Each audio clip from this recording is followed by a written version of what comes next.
Chicago. Let's talk with the superintendent. The alderman is referring to the city's top cop, Police Superintendent Jody Weis, who now joins me from Chicago. Superintendent, you hear the complaints. There are not enough cops. What are you doing about it? We base all of our deployments on intelligence-led policing. We look at the facts, we gather information, we try to analyze that, and we try to put the cops on the dots at the right time of the day.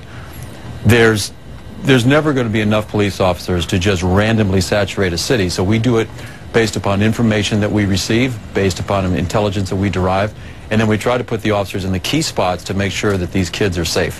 Why are things seemingly worse in Chicago for young people going to school than in other cities with bigger populations? I mean, do you have a sense of what the problem is?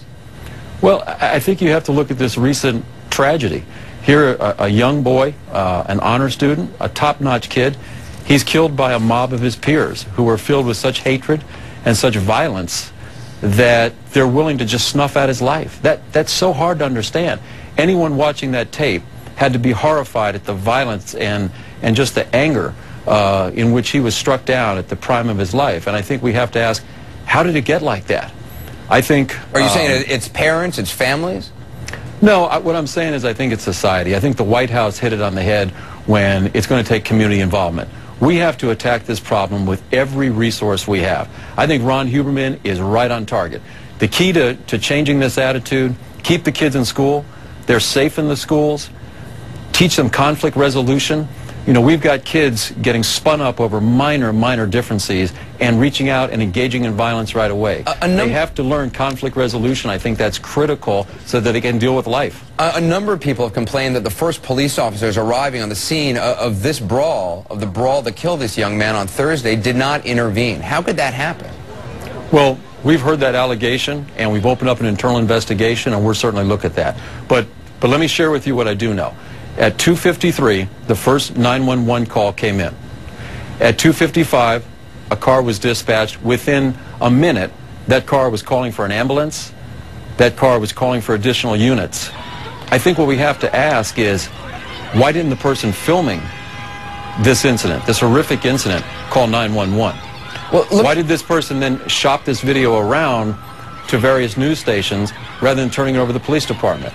Those are questions I think we really have to ask. How did it get like that? The other question I have about watching this video is there are probably more than a dozen folks, maybe 24 folks, who seem to be watching. Some are kind of just shouting, some are horrified, but just watching what is happening.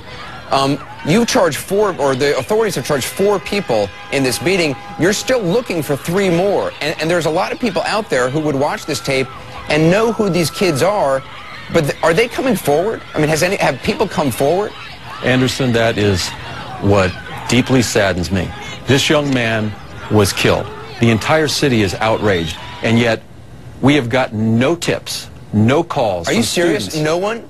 No one has called in that I'm aware of from talking to the detectives and provided us with any information. And that is unbelievable to me when the offenders are teenagers. They're involved with other teenagers that go to the same school and no one calls in. We are literally getting killed by this code of silence, this no snitching rule. Well, and we've got to work hard to overcome it. This is something we've focused on a lot on this program over the years. I did a piece on 60 Minutes about it as well. This whole stop snitching effort. Rappers are telling people don't be a snitch, and now the definition of a snitch is not just somebody who is involved in a crime, doesn't want and tries to rat out someone else they were involved with.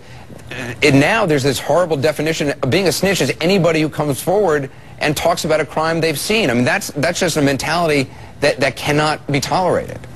Absolutely, and that's why we've got to work as a community.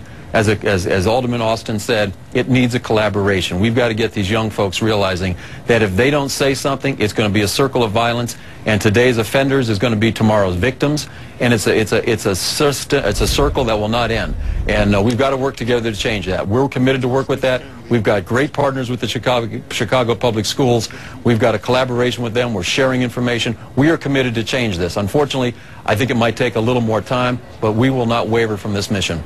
Superintendent Jody Weis, appreciate you being on the program. Thank you. Thank you.